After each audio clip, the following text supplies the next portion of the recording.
A new Wordle puzzle is online. Click on the link to play.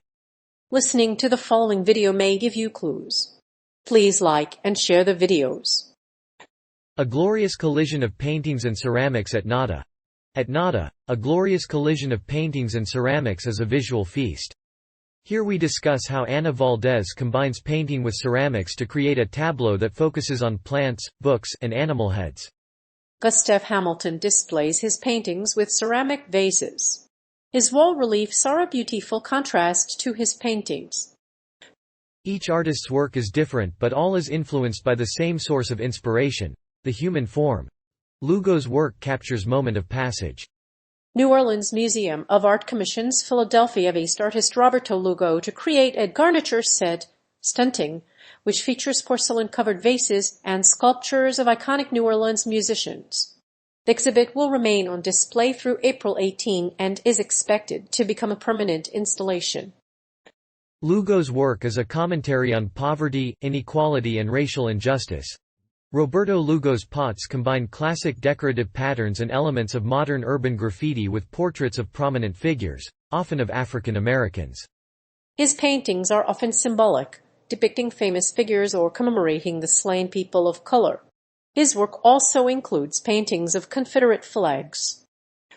Lugo's work captures a moment of passage in the life of a person and reflects his experiences and influences.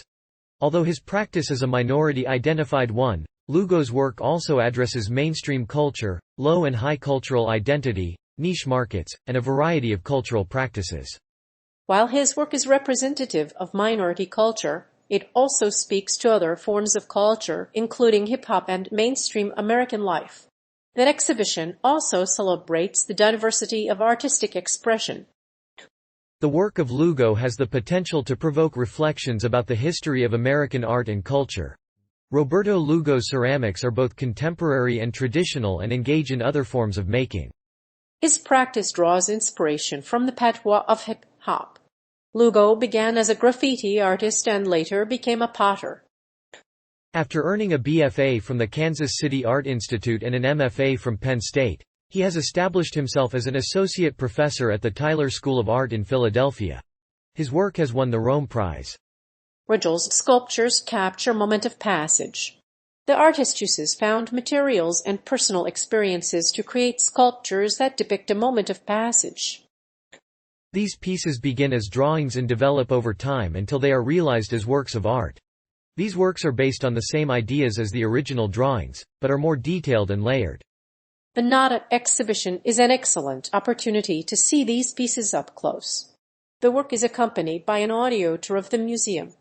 Stoller's work explores feminine beauty ideals. In Spread, Stoller expanded on the female grotesque, addressing the problem of taking up too much space and rebelling against societal norms of beauty.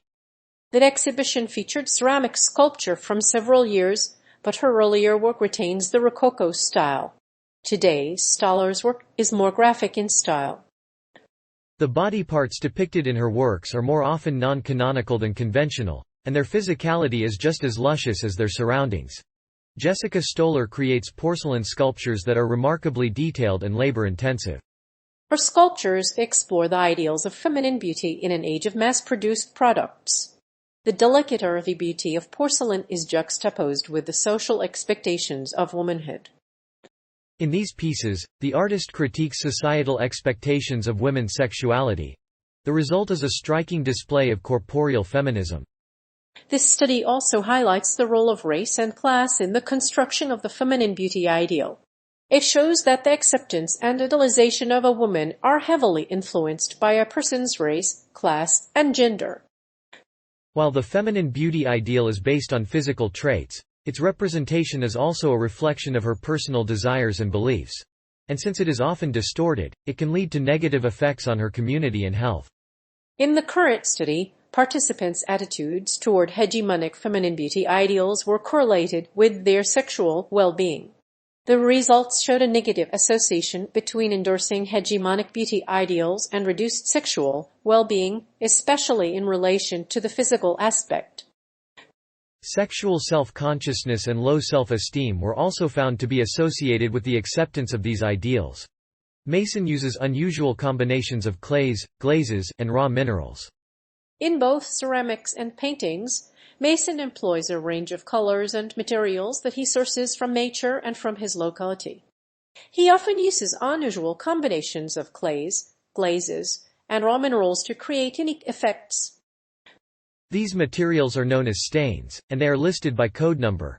Mason also adds tin, zircon, and calcium carbonate to create new colors.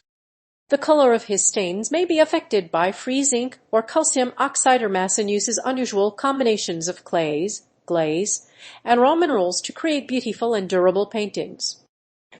His glazes are also unique because they contain unusual combinations of clays, glazes, and raw minerals. These materials can be expensive, though. A typical glaze will contain a minimum of 5% clay and 10% glaze, and a maximum of 20 encapsulated stain. Often, these materials are applied directly to clay bodies, or they are brushed on to the surface. Ball clay was first sold in England as a ball. The ball clay's fine particle size allows it to be incorporated into other clay bodies and is often used as a source of alumina in high-fire glazes. Unlike other clay minerals, however, it is not used alone because of its excessive shrinkage. It is often added to glazes to give them a more plastic appearance and maintain the glaze slip. Using isotopic signatures to solve this problem is another way to address this mystery. Since different clays have different characteristics, the characteristic values of different calcareous materials can be used as a source of calcium. Fluorite and bone ash are both examples of minerals that can be used as calcium, but would introduce other elements into the mix. Rochefort's work has been exhibited in galleries. Brian Rochefort is a contemporary sculptor based in Los Angeles.